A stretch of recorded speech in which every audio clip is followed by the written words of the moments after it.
President Bola Tinubu has made significant changes to his cabinet, sacking 5 ministers and appointing 7 new ones. The president also reassigned 10 ministers to new positions, his office said.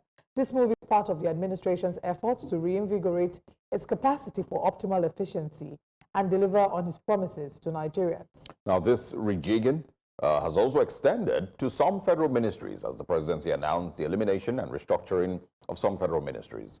The Ministry of Niger Delta has been renamed the Ministry of Regional Development, and now encompassing all regional development bodies, including commissions for the Northeast, Northwest, and other areas. This is not all, and of course, joining us to discuss the full details of the president's cabinet reshuffle, and of course, the new developments in the federal ministries, is the publisher of Inside Watch Africa and global affairs analyst Adegoke Adeyemo. Good morning, and thanks for joining us. Thank you so much for having me. It's a pleasure to be here. It's great to have you as well. Thank you. And also joining us this morning is former Minister of Youth and Sports, Solomon Dalong. He'll be joining us virtually shortly. But let's get into the conversation and get your overall sense. We're not surprised. I think there had been rumors and conversations about a possible rejigging of the president's cabinet. And so it doesn't come as a surprise that this is happening. But is there any element of the reshuffling, maybe in terms of the names that have been hired, fired, and reshuffled, that comes to you as a surprise? Truth of the matter is, as a Nigerian, like you said, we've been expecting the rejiggling, the retweaking of the cabinet. But I'm looking forward to work, because as a Nigerian, we all know what we're all going through right now. And what we are expecting is that whatever has been done will start to result into changes in our lives, positive changes. Because most often people will talk about having a minister or a commission or someone who is driving it. I've always said, if the right support is given, if the right access is given to whoever, if he's a DG of an agency, he can deliver at that level. So yes, 5 was taken out. We now have extra 7. In my opinion, is there a clear change? Not yet. Let's start to see this work for us. Then we would start, in my opinion, to say, all right, it seemed like all the clamor, all the, complaints seem to have gotten to the right places, and it's the president have taken the right decision. So as it stands right now, I'm saying let's cross our fingers and let's see this work for us, because that's the essence of having them in the office in the first place. Yeah, I mean, the argument, that people had, Nigerians had maybe complained about the reality of things, and the president has decided to take action. If that was a strong enough argument, the president probably would have removed all the ministers. It's not just in these specific areas that Nigerians have complained. The Minister of Youth, for example, being replaced, it's not because there's anything in particular that has happened in the youth ministry that has made Nigerians in particular say that she's inefficient. Many people have also questioned the reason these people were nominated in the first place. The screening, ministerial screening, when it happened, if you remember, at the start of the administration, people also pointed, that there's something off here. What makes this person good enough for these roles that they're taking? So do you feel, any different today that these new names have been placed to handle these positions? Or is it the same feeling that, there's not really any points to defend these names being used in the first place? Again, you see, it's not enough to, and I like to do this, to say, oh, New Central. Who are the people who are going to be brought on board? And sometimes it's not even the management. It is those who are going to be at the field, who you're going to make sure you empower to get the right story, to make sure that the right things are turned in and the way is viewed and driven. We've seen several platforms. At some time, we're not doing as well. At this time, they're doing as better than they were doing before. So again, if you take it to, let's just take one of them. So you have sports now. You say, all right, we don't want to do ministerial drive again. Let's bring it down to the commission. Now, if you put someone there, even as low as the NFA, and the person understands what is to do, you'll start to see changes. So the question now is, all of those people that have come in, I don't know them. It's not like they've done anything special in any area that will say, oh, maybe because, okay, the person I could vouch for is the person who's now been entrusted with tourism, culture, and the creative economy. Now, why am I vouching for her? Not because I know her, but because I believe that if she has done as well as she's done in the culture space, now what you have done, in my opinion, is bring the product of tourism together. So tourism is the umbrella ministry, for bringing in people into Nigeria, but the culture, as it were, is one of the strongest products we have as a country to bring a lot of people into Nigeria. We're very cultural people. We have very rich culture. If it's done well, you will discover that we then will be able to unlock that very, very, very important and very viable ministry, which is tourism ministry, because as a people, in my opinion, up until today, we have not done well in the tourism space. But if you're able to now say, okay, the same person that manages culture is the same person that manages the creative economy, which could be films and all of those things, bringing them together on the same table. So when everything is discussed, it is geared towards ensuring that we attract people into Nigeria and people are, encouraged to come spend their money here. We're very popular. A lot of people talk about Nigeria all over the world, in Africa. People are looking forward to coming to Nigeria. But the point is, the products that we have, how much have we worked on them to ensure that people are truly attracted to Nigeria and they're willing to come? So if you want us to stay in that space to talk about that, I think is an exciting thing that has happened, in my opinion. I'm sure a lot of my colleagues in the tourism space, because I'm very active in the tourism space, might not agree with me because they believe that it's better to have a standalone ministry for tourism and all that. And I said, look, if you then say, all right, let's have the product together, in the same port, so that we can cook this better and make sure that we start to attract more tourists into Nigeria, I think is a smart way to look at things. I want to really stay on tourism a little bit before we get to the other one, since you've highlighted tourism. Yeah. I think the major challenge isn't, and I completely agree with you when you say that we haven't tapped half as much into our resources. Half is you're generous. I'm just being generous, yes, exactly. Yes. I'm being very generous. Yeah. There's so much. I even, as a Nigerian, haven't explored the amazing wonders that Nigeria has to offer in terms of tourism. Yeah. But if you tell a Nigerian to travel to go and see Kogosi Warm Springs, okay, Kogosi Warm Springs is pretty close, or to go to Vouch, to go to the hot and cold, I've forgotten the name of that river. But there's so many of these tourist sites. But we have insecurity. We have bad roads. To go to Abuja now is almost 400,000 naira by flight. And you won't want to go by road, because if you go by road, you're going to be thinking, if they kidnap me, who's going to pay the ransom?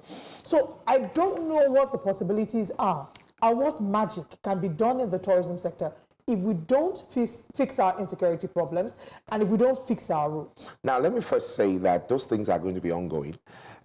Whether you want to agree with me or not, even as insecure as we describe those areas, people still go home for all sort of things, burials and all of those things, and people still visit those places. And everywhere in the world, they also have their issues at every point in time. I believe that those things need to be done so that it will make it easier for people to travel to those places. But the truth of the matter is, it doesn't stop us from really exploring those places, because no matter how dangerous or insecure we describe any place, people are living there, and it will shock you that if we have more people going to that place, it will help to really stem the insecurity, because they are thriving on the fact that there are lesser people there. If you look at their modus operandi, they are normally attack sparsely populated area. So when you have a situation where there are not enough people in an area, it's a good, incentive, as it were, for you to come into that place and attack them. But when you say to yourself, okay, this place, we want to make it an agricultural corridor. We want to make it a tourism corridor, then you will naturally start to put certain things in place because you have people visiting, you have people calling in. You see, these things must be seen. You don't wait till you have fixed it to exploit, to take advantage of it. You will start to exploit because then it's investment. People will start to say, okay, this thing is making sense. It seems like I would try it as well. And people will go. And at the end of the day, whilst you're in there, you're saying, oh, this is not working. Maybe we should fix this. That's not working. We should fix this. If you're expecting that everything will just fall in place before you go there, then you're not really going to have anything done. Because there's several levels. Let me just quickly finish that point. There's several levels of tourists. You really, if you move from your village to the other village, you're a tourist. So you've moved from your resident environment to a new place. 1, 2, 3 days, you've toured. So if we wait that, okay, we'll have a perfect security arrangement and infrastructure, then we're not really going to be exploring the tourism industry that I consider maybe one of the biggest industry in the world that Nigeria could be benefiting from, but unfortunately we're not benefiting from. One of the things that I believe, would encourage, every person who's appointed as a minister is a clear knowledge on the direction that the country has to go. And so if you're talking about digital economy, for example, or blue economy, any of them, you already would have at the back of your mind, conversations you've had with the top, leaders of the administration, with Mr. President himself, that this is what we're trying to achieve with this, government. As a Nigerian, do you have any clear picture of where this current administration might be going? Again, some of these things are global agendas. I'm very optimistic and sometimes a little too optimistic.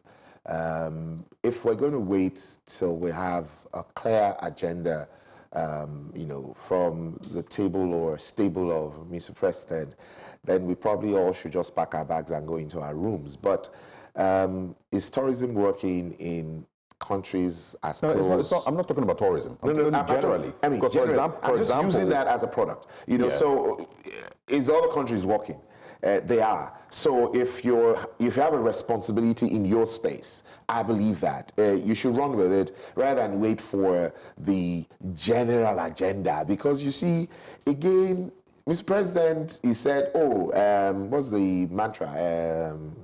Renewed hope. Renewed hope. So renewed hope is very general and generic. So I think that's exactly what I'm pointing out. What do you expect that the Minister of Youth, for example, or Minister of Education, has mentally that these are things that I would like to achieve in a 4-year, time frame for this administration? Do you have anything? Is there anything that you've heard from the president himself, even, or from any of the ministers, that these are our targets? You see, again, you just asked me a very interesting question. You talked about education and sport, right? And youth. Okay, just as example. You can add agriculture, anyone. Yeah. So if Mr. President is not clear enough, because we're talking about the new ministers right now, they've taken up a duty. My words is directed at them. You don't necessarily have to wait for Mr. President to run. He said we have a need to have a renewed hope in Nigeria. So copy it from your next door neighbor, Republic of Benin or Ghana. Things are working. Please paste it and let's start running. Because where we are right now, and let's be really clear, and I'm not that kind of Nigerian who would, outside is hot. Everything is at the edge. So it is really not a time to worry so much about what is not working or is not looking like it's working. It's actually the time to say, what can we do today so that we can start to move the needle from where it is right now to the next place? Great, but what is going to give me the motivation as Minister of Agriculture to move that is because I can see that I'm running in an administration that has given me KPIs, administration that has already set itself up, with its own KPIs, that this is where we want to see Nigeria in the next couple of years. But if I'm not working under that type of administration, I don't necessarily feel the need to be innovative. And another thing is, so if we're not doing anything different as a people, we're not expected to see any different results in the end. If we've not been able to change the way with which our budgets are being structured, for example, in agriculture, that this is the way we've been doing things, in previous administrations, but because we are trying to improve on agricultural output in the next 4 years, we're going to restructure it. We're no longer going to be funding, these sectors and giving out handouts to farmers and fertilizer to farmers. We're instead going to be investing more in technology. We're going to be funding, there has to be something different. So if you don't see that under any ministry, then what convinces me that if you change ministers every 6 months, there will be any difference at the end? Okay, so it's not. I'm sorry. No problem. I also don't agree with Mr. President simply just saying renewed hope. So everybody should just be innovative because we have said. What does that even mean? Okay, fine. Okay, so I don't agree with you that there are no KPIs. We probably won't know, and maybe the guys who are in charge of their communication are not doing a good job in bringing out some of these things to the to the fore. But again, I know that in this administration, they have a lady who was an MPA before, who is going to be the one checking out. What's her name now? She was MD of, and our responsibility is to say, okay, you're doing this. So for her to have that responsibility means something had been laid out for them, because she must have a parameter with which she will work. Now, I'm saying, even without doubt, you took up a job or you accepted to be a minister. You understand? And you are sitting on the table and you are saying, oh, because nobody has really told me where to go, why did you take up the job in the first place? You see, the truth of the matter is, where we are at right now, the house is burning. It is not a time to say, oh, I did not get this brief, oh, I did not do that. It is a time to give us, even if you don't understand it. So your minister, get aids, go look for help. And so in this same administration, you have, everybody's talked about the guy who is in the interior as to how far is done with what he's been doing. Tunjojo, the airports, immigrations and all of that. So if he had sat back and say, I really don't understand what Mr. President is saying, nobody will be talking about what he's doing right now. So my opinion is where we are now. I like your questioning, and I like the fact that you're saying, so how are we going to move the needle from where it is right now to the next? So I'm saying one of the things to start to do is, so these new people have been entrusted with this new responsibility. Can they run? Can they start to do things? Because you see, it's not rocket science. You really don't need to go into the space to get some of these things done. You just need to sit at your table and be ready to work. Again, all of the things you need to do are being done everywhere else. So sit and do the job. Get the right set of guys as your team members and start to run. Let it be clear that, for instance, you come to us tomorrow, for instance, and roll out what you want to do. And you say, okay, and I'm going to be meeting Mr. President to get this thing done. And everybody had it. And then you're unable to do it. So when they ask you a question later and say, Mr. Minister, you said you were going to do this. Tell us, okay, I've presented it and I'm expecting that things will be done. So everybody knows that you have been able to present those things and you're really willing to do those things. It is that Mr. President has not approved it or has not done it. So at the level of these new people who have gotten this assignment, I think it is time for them to roll off their slaves and start to move the needle, because that's all Nigeria really needs. We know that you're not going to turn everything around overnight. You're not going to, so people come into the airport and they see some new changes and they're excited. Because Nigerians just need that new change. That hope, whether it's renewed or is old. Let's see something happening. Let's see some, the table moving, or the tunnel, you're just turning it. But we don't want it to remain the way it's been, because you don't have a clear agenda, you don't have a clear KPI. I believe there are KPIs. You and I might not be But shouldn't we be very aware? We should be. Shouldn't No. made... It's not an excuse. I'm just saying that the best thing to do for ourselves right now, at least the guys who've been given this assignment, is for them to start to do things. Because obviously they've been told how they want to run their things. And again, I'm referring to, that is why there's someone that has been given an assignment to check. And I think they do, because I know that they do at the end of the year, they were saying, oh, this agency did well, blah, blah, blah. So I'm sure they had a But parameter. I mean, I may slightly disagree because as a staff of News Central, when I was being hired, the organization gave me a JD. There was a job description. And they hired me because they felt that I could fulfill A, B, C, and D on my job description. Absolutely. And these things are typically included in your contract to say, this is what we're looking to achieve. Right? The president has a team. The president, during his campaign, one of the things that was said the most about him was how he's a chief strategist and he knows how to pick the best hands. So we would assume that his strategy team and with his superpower of being able to pick the right people, there would be some form of a KPI, a job description, an expectation for the different ministries, and that the right people will then be picked to fulfill these roles or this job description. And where they cannot, in this case, fulfill it, then they are fired or replaced. Remember the last Minister of Education, when there was an interview he granted when he said, oh, when he came into office, he knew nothing about education, but along the line, under the Buhari administration. Yes. So we don't want to keep having situations where we are having square pegs in round holes, people that are not perfectly suited to these. So I do not know categorically if the responsibility lies on the person who's being hired to create a job description. No, not create a job description. Like again, let's look at this, objectively.